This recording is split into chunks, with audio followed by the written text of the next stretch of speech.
Hello friends, good morning. এখন ঘড়িতে বাজে সকাল 9টা। আর এখন বেরোবো একটুখানি কিছু টুকিটাকি জিনিস আনতে। চলুন বেরিয়ে নিয়ে আসি জিনিস কি আনি, তারপর এনে দেখা হবে।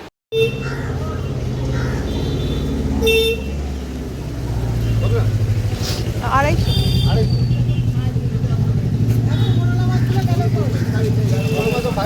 ভাজা হয়ে গেল। ভাজা হয়ে গেলে খাওয়া হলো। চিংড়ি কত করে দেবো? 250। আর এই মাছ নেবে না? না, ও মাছ চিংড়ি মাছ। এখান থেকে চিংড়ি মাছ আর ওই গঙ্গার ফ্যাসা মাছ নিয়ে এখন এসেছি আরেকটা দোকানে। এখান থেকে একটু পাবদা আর একটু পমফ্রেট মাছ নিয়ে নেবো। 1 কিলো 200। বড় ঠিক আছে, দিয়ে দাও। কটা দেবো পাবদা? দুটো। অনলাইন হবে? হ্যাঁ হবে। তাই দুটো পমফ্রেটও দিত এক।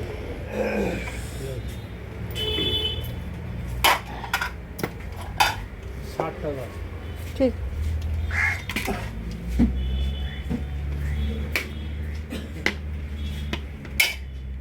এটা 85 টাকা।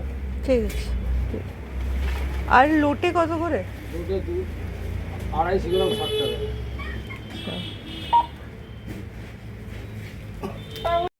বাজার থেকে চলে এসেছি। আসার সময় না একটু ডিম নিয়ে এসেছি।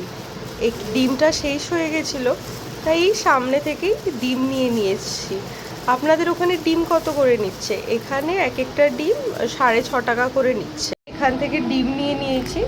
এখানে 6টা ডিম আছে। 6টা ডিম পড়লো ওই 39 টাকা মতো। এখানে আছে কচুরি, এটা এনেছি আমার বরের জন্য। আমার বর আবার কচুরি ভাজা পোড়া খেতে খুব ভালোবাসে, যখন দেখলাম ওর জন্য কচুরি নিয়েছি। আর এখানে না চিংড়ি মাছ নিয়ে এসেছি। চিংড়ি মাছ তো আমার অন্যতম পছন্দের মাছ।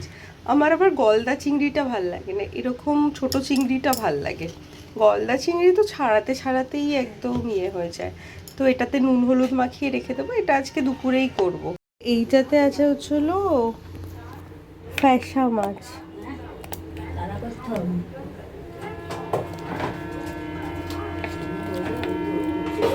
যে ফ্যাসা মাছ। এখানে আছে হচ্ছিল পমফ্রেট, আর এটাতে আছে হচ্ছিল পাবদা মাছ। এগুলো সব একসাথেই রাখছি, এগুলো নুন হলুদ মাখিয়ে তারপরে রেখে দেবো। এটা হচ্ছিল আমাদের সকালের ব্রেকফাস্ট। এটাতে আছে হচ্ছিল কচুরি।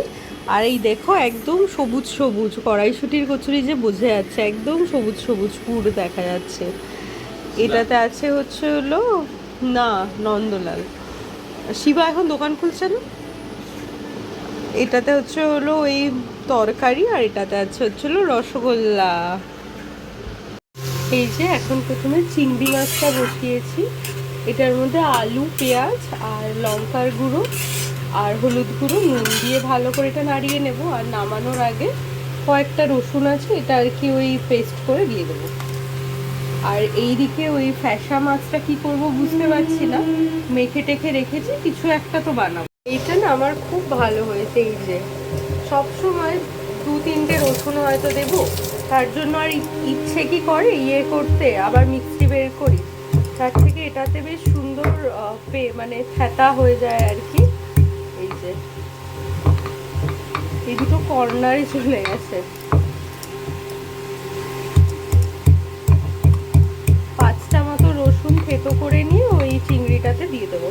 বেশি দেবো না, দিলে রসুনের ফ্লেভারটাই ওভার হাইপড হয়ে যাবে। তো এখানে আমি না ফ্যাসা মাছটা একটু অন্যভাবে করব। ফ্যাসা মাছের সাথে এখানে ওই পেঁয়াজ কুচি, এটা হচ্ছিল আলু কুচি আর একটা আদা রসুনের পেস্ট সব একসাথে করে নিয়েছি। আর নুন হলুদ লঙ্কার গুঁড়ো দিয়ে সব একটা ভালো করে মেখে একেবারে ভাপে বসিয়ে দেবো আর কি। আর খুলবো না কড়াইটা, বুঝলে তো। এই করে তোমাদেরকে ফাইনাল লুকটা দেখাবো। ওকে, এই যে এটা ম্যারিনেশন হয়ে গেছে, এটা কিছুক্ষণ রেখে দেবো। ওই ধরুন ওই এখানে আমি ভাত বসিয়ে দিয়েছি, আর এইখানে আমি ওই মাছটা বসিয়ে দিয়েছি। ঘড়িতে প্রায় 5টা 15 মতো বাজে। এখন এসেছি ছাদে। ছাদে আসার একটাই কারণ, খুব সুন্দর বৃষ্টি পড়ছে, ঝিরঝির করে বৃষ্টি পড়ছে। আর ওই যে আমার গাছ দুটো রয়েছে, আর ছাদে আমাদের বসার জন্য একটা শেড করা আছে, তাই এখান থেকে খুব সুন্দর বৃষ্টিটাকে উপভোগ করা যায়। আমার এই গাছটার কী যে হলো একদম বুঝতে পারছি না, একদম যেন শুকিয়ে গেছে পুরো গাছটা, জানি না কবে ঠিক হবে, পাতাগুলো শুকিয়ে গেছে, দেখে এত খারাপ লাগছে। আর এটা তো আমার বেলি ফুলের গাছটা, এটা তাও ভালো আছে, কিন্তু এই গাছটা একদম শুকিয়ে গেছে, এইগুলো সবগুলো শুকিয়ে গেছে। এই সে এখানে দুটো ডিম সেদ্ধ হতে বসিয়ে দিয়েছি। আজকে ইচ্ছে আছে একটু চা খাওয়ার, মানে অনেক দিন দুধ চা খাওয়া হচ্ছে না, দুধটাকে জাল বসাই, তারপর কিছুটা দুধের চা করব আর কিছুটা দুধ দিয়ে ছানা কাটবো। তো চলুন এটাও গ্যাসটাও জ্বালিয়ে দিই।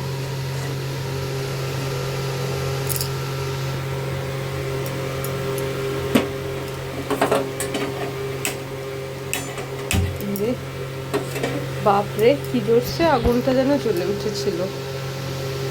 এবারে সিমটা আমি লো সিম করে দিই, করে এখানে দুধ জাল হোক আর এইদিকে দুপুরে মানে বিকেলের দিকের খাবার ডিম সেদ্ধ হতে থাকুক।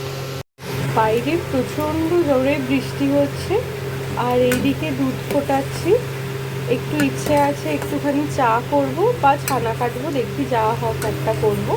তো দুধটা জাল দিতে দিতে ভাবলাম এখানে একটুখানি ময়দা ছিল নিয়ে নিয়েছি, ইস্টও ছিল নিয়ে নিয়েছি, নিয়ে একটুখানি ডো করে রেখে দিচ্ছি, রাত্রের দিকে একটু কিছু একটা বানিয়ে নেবো। এই যে এইখানে ডিমগুলো দুটো সেদ্ধ হচ্ছে, বাইরে ভীষণ জোরে বৃষ্টি পড়ছে, প্রচণ্ড জোরে বৃষ্টি পড়ছে।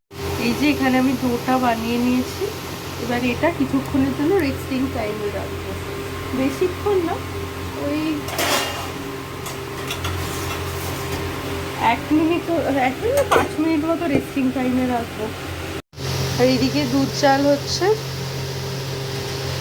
ডিমটাও মশলা, এবার এটা নামিয়ে একটু লিকার চা করে দিই। একটু বিস্কিট নিয়ে নিয়েছি আর চাও নিয়ে নিয়েছি, এই বিস্কিট দিয়ে চা খেতে হেভি। আর এই যে আমাদের গ্রিন টি দিয়ে চা জাস্ট হেভি লাগে। গ্রিন টি দিয়ে চা কি বলছি, গ্রিন টি দিয়ে বিস্কিট হেভি লাগে। আর সামনে এরকম বৃষ্টি, আর এই যে আমাদের চা, আর এই যে আমাদের গ্রিন টি দিয়ে চা জাস্ট হেভি লাগে। গ্রিন টি দিয়ে চা কি বলছি, গ্রিন টি দিয়ে বিস্কিট হেভি লাগে। আর সামনে এরকম বৃষ্টি, আর এই যে আমাদের চা। এই যে এখানে ডিম সেদ্ধও হয়ে গেছে, আর উপর থেকে কি ছড়িয়েছি বলো তো, ওই নুন আর গোলমরিচের গুঁড়ো।